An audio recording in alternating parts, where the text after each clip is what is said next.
என் அன்புக்குரிய இறைமக்களே, உங்கள் அனைவரையும் வாழ்த்துகிறதிலே பெரும் மகிழ்ச்சி அடைகிறேன்.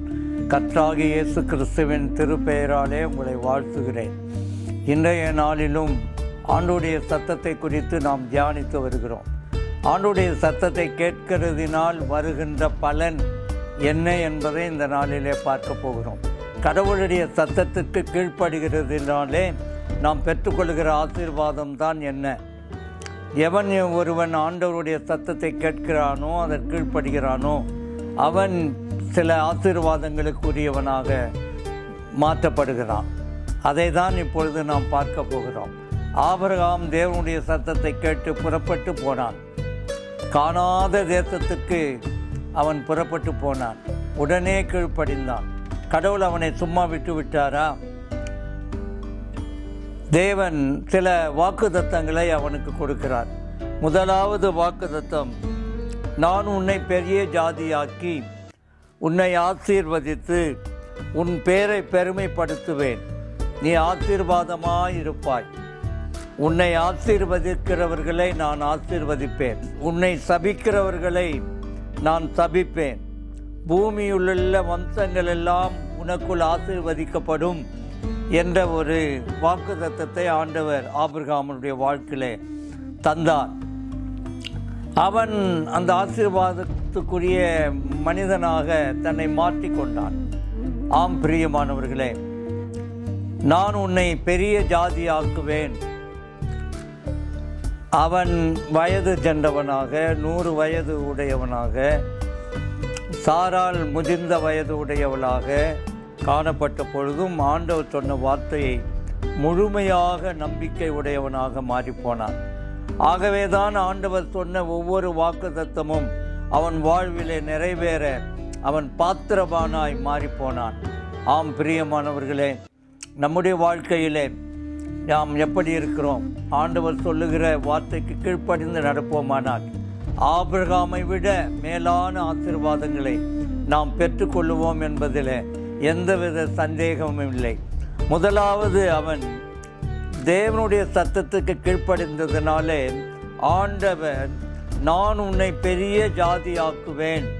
அப்படி என்றால் மனு குலத்திற்கெல்லாம் ஒரு சிறந்த குலமாக இது விளங்கும் என்று சொல்லப்பட்டிருக்கிறது. ஆம், சகல ஜாதிகளிலும் நான் உன்னை கீர்த்தியும் புகழ்ச்சியுமாக வைக்கிறேன் என்று வேதம் சொல்லுகிறது. ஆம், உன்னை பெரிய ஜாதி ஆக்கிற கடவுள் உன்னோடு இருக்கிறார். ரோமர் 4ஆம் அதிகாரம் 17ஆம் வசனத்திலே அநேக ஜாதிகளுக்கு உன்னை தகப்பனாக ஏற்படுத்தினேன் என்று எழுதியிருக்கிறபடி அவன் தான் விசுவாசித்தவருமாய் மரித்தோரை உயிர்ப்பித்து இல்லாதவைகளை இருக்கிறவைகளைப் போல் அழைக்கிறவருமாய் இருக்கிற தேவனுக்கு முன்பாக நாம் எல்லாருக்கும் தகப்பனானான் என்று சொல்லப்பட்டிருக்கிறது. ஆம், நம் எல்லாருக்கும் ஆபிரகாம் தகப்பனாகவே மாறிப்போனான்.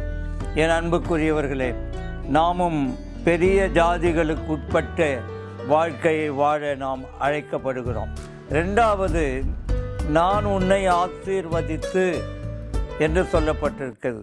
ஆம் பிரியமானவர்களே, கடவுள் ஒரு மனிதனை ஆசீர்வதிப்பாரானால் அவன் சீரும் செம்மையுமாய் வாழ்வான், நல் வாழ்வு வாழ்வான்.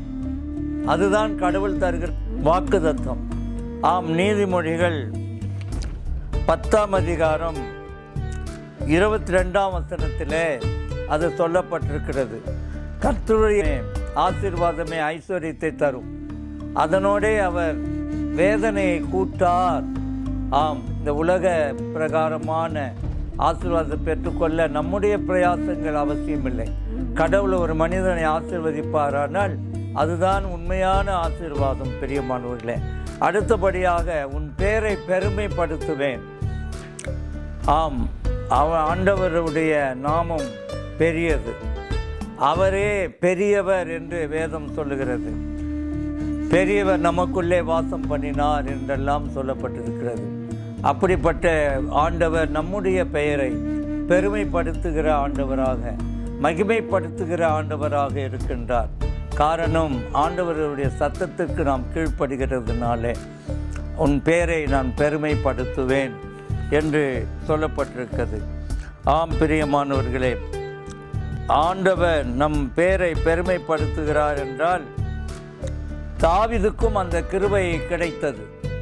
தாவீதுக்கும் அந்த கிருபை கிடைத்தது. வேதம் சொல்லுகிறது 2 சாமுவேல் 7:9 தாவீதுக்கும் அந்த கிருபையை தந்த ஆண்டவர் சொல்லுகிறார், பூமியில் இருக்கிற பெரியோர்களின் நாமத்துக்கு ஒத்த பெரிய நாமத்தை உனக்கு உண்டாக்கினேன். 1 நாளாகமம் 17:8 அதே வாக்கியத்தை நாம் பார்க்கின்றோம்.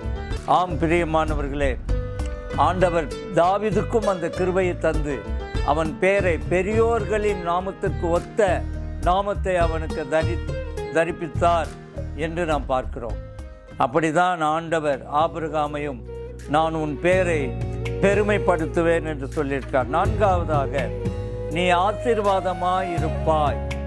எவ்வளவு உறுதியான வாக்குத்தத்தம் பாருங்கள்.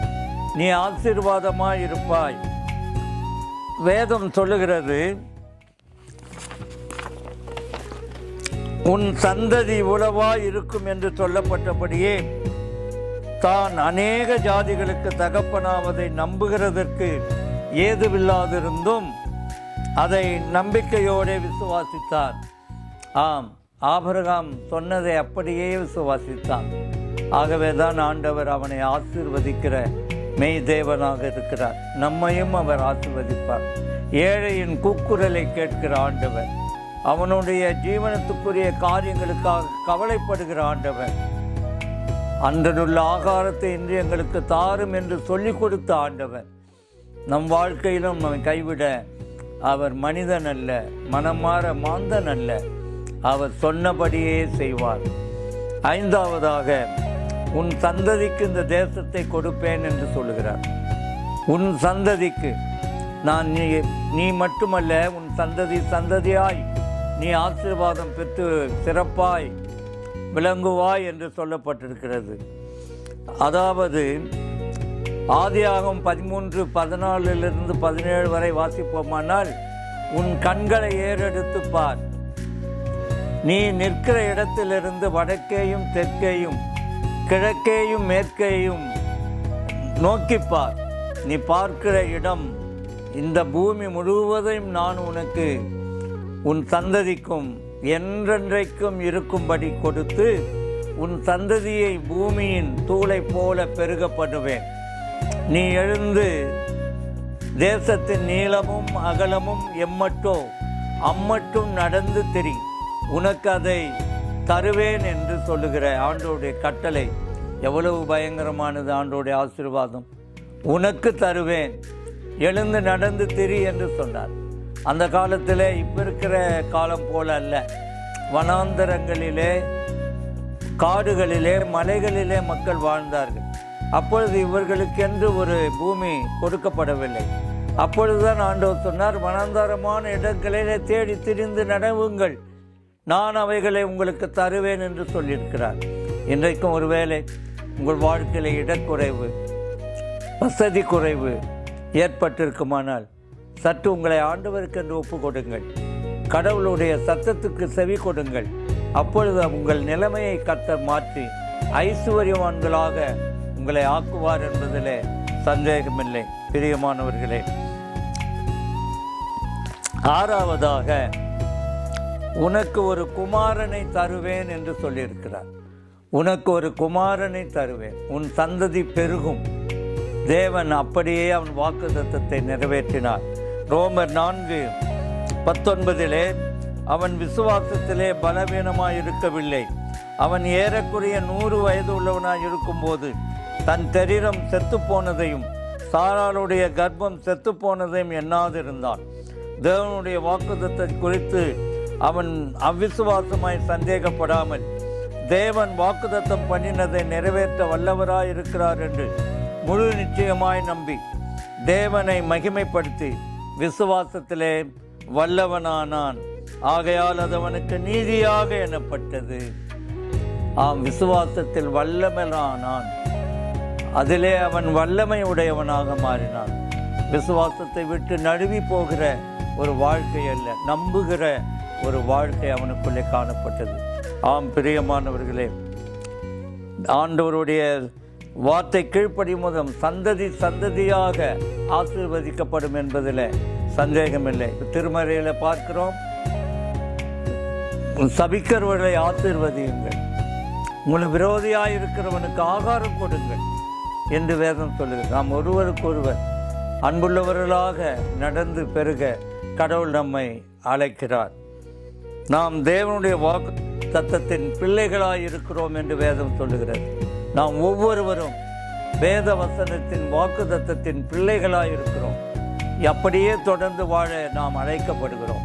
ஆபிரகாமுடைய வாழ்க்கையிலே அவனுடைய சத்தத்துக்கு அவன் கீழ்ப்படிந்தது போல அவன் பெற்றுக்கொண்ட அனைத்து ஆசீர்வாதங்களும் நம் வாழ்க்கையிலும் வந்து நிறைவேறும். தேவன் தாமே உங்களை ஆசீர்வதித்து காப்பாராக. ஆமேன். அடுத்த ஒரு நாளிலே கடவுளின் சத்தத்தை நாம் கேட்போம். கர்த்தர் தாமே உங்களை ஆசீர்வதித்து காப்பாராக. ஆமேன், ஆமேன்.